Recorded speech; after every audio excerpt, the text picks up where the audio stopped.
Hello, everyone. I am Adam Durica, investment manager at 0100, and I'm sending a warm welcome to all Reflect participants.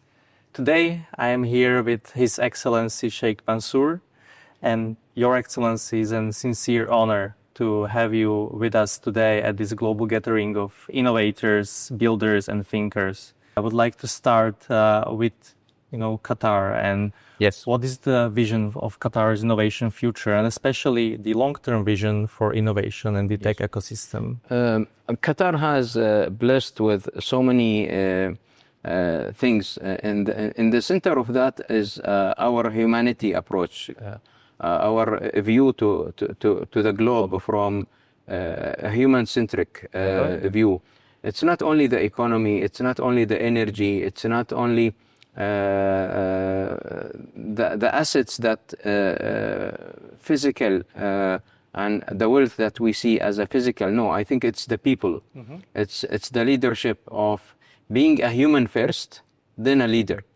And I always say we are so proud to be part of this, because we see our leader is more of a human than a leader. So really a great human and a great leader.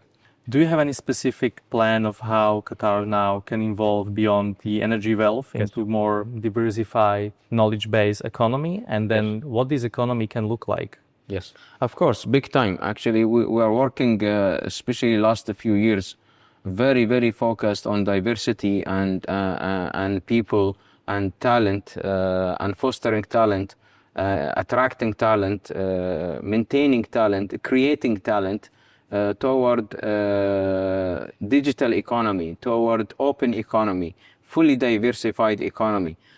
We still need to work. Still, there are a lot of things still missing, but we are working really very hard. We have a very clear vision where we want to achieve, where we want to go. We know how we want to achieve that, but it is taking time because we want to maintain the quality. We want to maintain the human-centric approach. It's not about the quantity for us. It's about the quality and the real prosperity of a humanity globally, by the way, not Qatar. Qatar is part of the globe. How can the GCC countries better collaborate and create a unified tech and startup ecosystem? This is actually very important question, and GCC is not yet fully executed this collaboration. The intention from leadership is very strong, and leadership is guiding collaboration. The execution of that collaboration is still yet to happen, and I think it's must. There is no option. We have to collaborate in the GCC and beyond the GCC. I think collaboration becoming a must is not an option, and I really encourage and also participate and contribute to collaboration. And we launched an initiative and couple of initiatives toward GCC collaboration, from regulation, from launching and supporting entrepreneurs, where we really help them regardless where they are in the GCC. So this is perfectly understood, and I totally understand also the importance of it, because we have a similar, I wouldn't say issue, but we have a similar thing in emerging Europe or Central Eastern Europe, where the market is really fragmented, right? Yes. And only if the market comes together can it be a globally competitive region, right? I can't agree more. Yes. And now, in light of this, a good thriving ecosystem both has to function also internally, but also externally, right? And from the internal perspective, what do you think are some core ingredients of a thriving renewable regional innovation ecosystem? I think regulation and cross-border regulation and unifying the regulation, where you don't have to reapply again in different countries in the GCC. Like if you set up a fintech in Qatar, it should get the license in Saudi, and if you set up a fintech in Saudi, you should get the license in Qatar, and vice versa in the whole region. I think this is one of the major obstacle and challenges that we are facing. Every country we go, we need to reestablish. It's like from fresh. So this is one very important. Second, I think the angel investor network has to collaborate in the GCC level.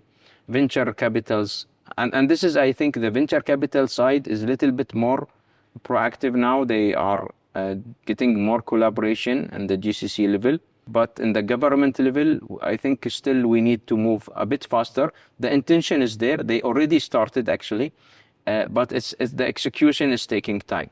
Qatar already has a global reach through education, sports, and diplomacy. Yes. How can these assets be used to empower innovation globally? Actually, I've been asked this question a couple of times, and especially recently. I see Qatar becoming the next generation Silicon Valley. So people say, wow, this is like too ambitious or too strong.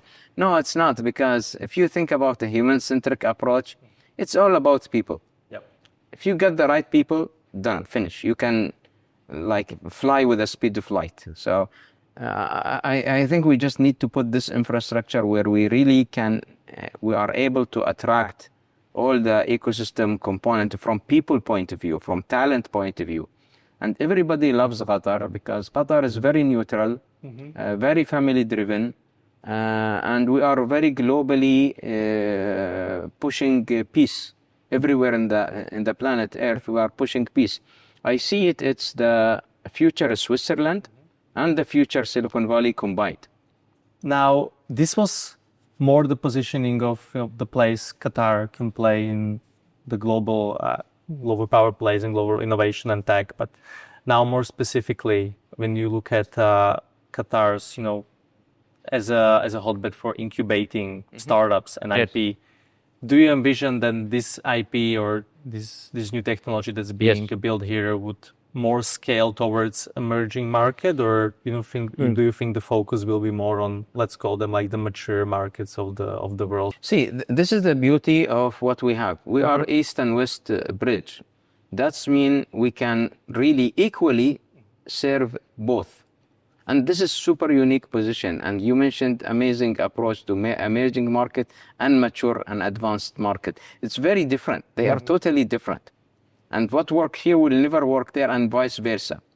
I think that's what really makes Qatar extraordinarily unique, because we are already doing both. How can Qatar attract the world-class founders and talent, right? Because I understand being human-centric and being good-hearted, family-centric as well, that people want to come here and want to stay. But are there some specific strategies on how you want to attract these people to go and live here? No, this is not easy. I agree with you. This is not something that can be done only by being a human-centric, family-driven. No, the whole ecosystem has to be there. And I think the main challenge is what I just mentioned. The entry, the visa and the entry and the policy of that. Especially we are focused on a very high quality, not quantity. So the system has to be also selective, not because of anything, but because also the country's size is limited. So we need to make sure that we really do it in a way that it will make everybody comfortable, because we don't want to do it in a way that it will mess the thing. This is one. The second is the evolving culture of entrepreneurship and innovation as a culture is still not yet fully there. But we are doing a lot of activities, and because of the whole country, the whole community is small, it will get spread quite fast. To top of this topic, before we will move to the concluding question, then do you see Qatar also playing a role in the tech diplomacy? So through technology, in the technological diplomacy, like through technology, helping bridge. I'm not saying like solving everything, right? But just making maybe these regions and countries closer together by sharing technologies and having a space where to share them. Actually, very surprising you are asking these questions. This was, last week I was discussing this with one of the regional and the global players of what can we do in the technology in Qatar that can differentiate Qatar globally. And this is exactly the thing that we are thinking of. How Qatar become a neutral technology, a global hub, where all technologies can come with their own sovereignty to serve the whole world, not a specific region.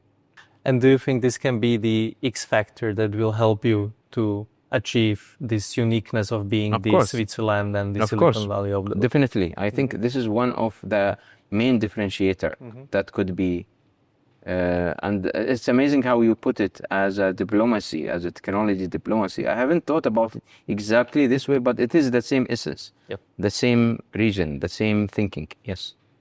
The last question I have for today, and it's maybe a little bit personal, but Your Excellency, given what you have already done for the ecosystem and what you have built through being an active entrepreneur, what continuous role do you aim to play in the upcoming 5 to 10 years? Where do you see I have a statement that describes this. I say we innovate innovation with a quality talent for a better sustainable future. And when I say innovate innovation, I mean it. It's not just a nice word. So now I said, what is next? So what is next is people innovation. People themselves inside, mindset innovation, people relation innovation. It's beyond it's beyond the product innovation. It's beyond technology innovation. It's beyond business model innovation. It's beyond concept innovation. It's beyond technology innovation. We are all focused in everything. Technology innovation, business model innovation, all kind of innovation. And we forgot us. What do you mean? We are doing it. Yes, we are doing it, but for everything else. Oh. What I mean us, I mean deep us. Your Excellency, this has been an utmost pleasure for me. My pleasure Thank you too. for sharing all of the insights, elaborations, No, and thank you so much. Thank you for Reflect Festival for this opportunity. And I hope all the audience, all the people who came from all over the world to enjoy and get something really great out of it and make their life better life for themselves and their families and really prosper. And we care about each and every one of you, regardless where you are. Who you are is everything. Where you are is irrelevant. Thank you so much. thank you very much. My pleasure.